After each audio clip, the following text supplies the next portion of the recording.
Now you'll notice there's a bit of revision here because this issue keeps coming up.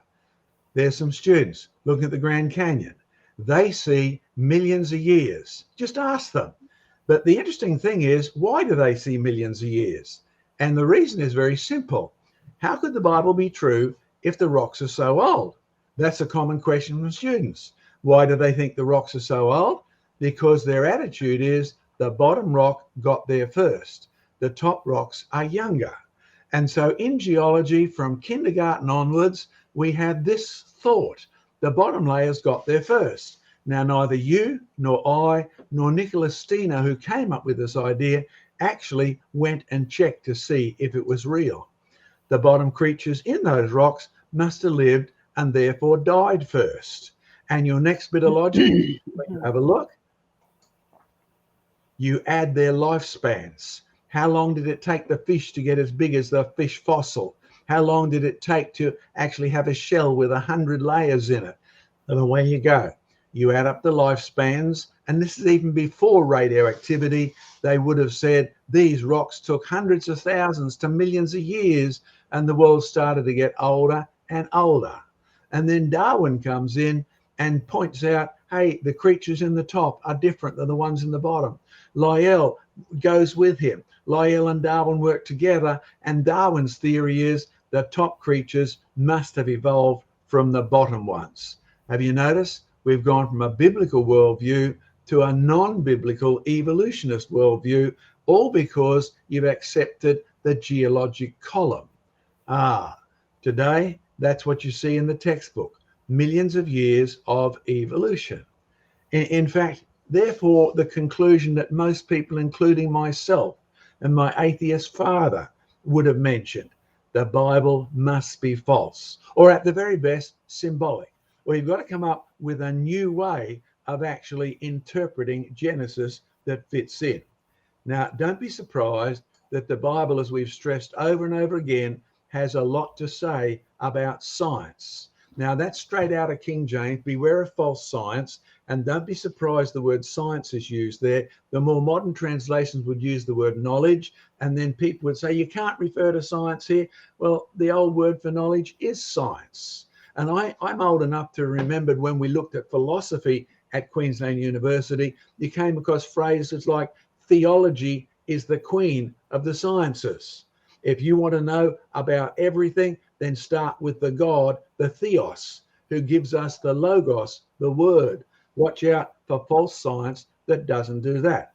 And no, Paul wasn't writing to a professor, he was writing to young Timothy, and he expected him to know enough about knowledge to tell the difference between good knowledge and bad knowledge, or good science and bad science, even in the world dominated by Greek thinking.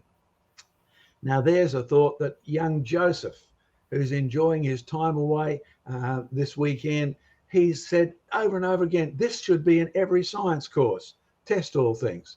Hold fast to that which is good. But it does raise a good question. How would you know when something was good? I mean, come on, when you were 6, you didn't do advanced algebra because you didn't have enough idea of knowledge to decide whether that was good, useful, or anything else. You need to have a starting point. How do you decide if something is right?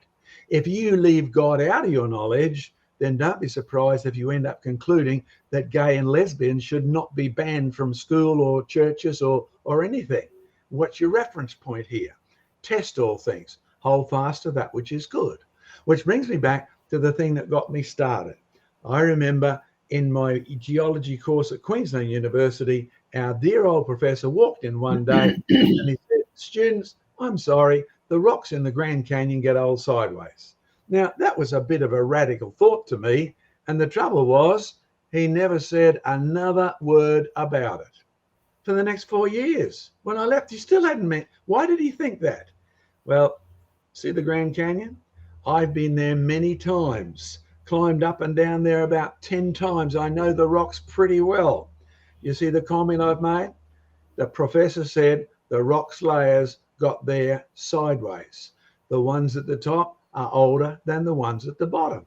Now, having been there, I've got to agree with him, even if you only use the fossils. But of course, that throws everything we base evolution and old Earth, and the whole gap theory and everything, it turns it upside down. Okay, question. Have you ever started off at the beginning? Because sediments only get there with water, and water erodes, but only moving water carries mud and sand, and then it only moves sideways. Isn't that so simple? You should have done that in primary school, in elementary school, in high school. You should have been reminded of it in first year geology. Water moves sideways. Therefore, the only way rocks can grow, they must grow in the direction of the current. The bottom layer, therefore, does not get there first. This is so simple, it's regarded as stupidly wrong. But in reality, I've sat in big rivers, I've sat in bays, I've sat there during flood time and watched the water do exactly that. The left side is older than the right side if that's where the current is coming from. Therefore, the top layer, can it be the youngest? The answer is no. The left side will be older than the right side. Which brings us back to Jurassic Arc. Now, when Joseph was a single man, we brought him to Australia because we can't bring just about anybody to Australia now because of COVID.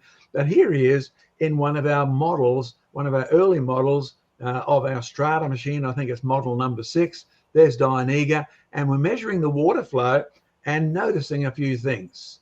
We had a big open day. We had 400 people there, sort of overcrowded everything. You'll see our primitive bath source of water. You'll see our rocket scientist Clem acting as the pump inducer there. Okay, so now we have kids who are always fascinated by water. And yes, we have mentioned this a few times, but you need to get this principle. There's the river flowing from left to right. Now, initially, this looks like it will only apply to rivers and only apply to bay mouths. But you watch what happens.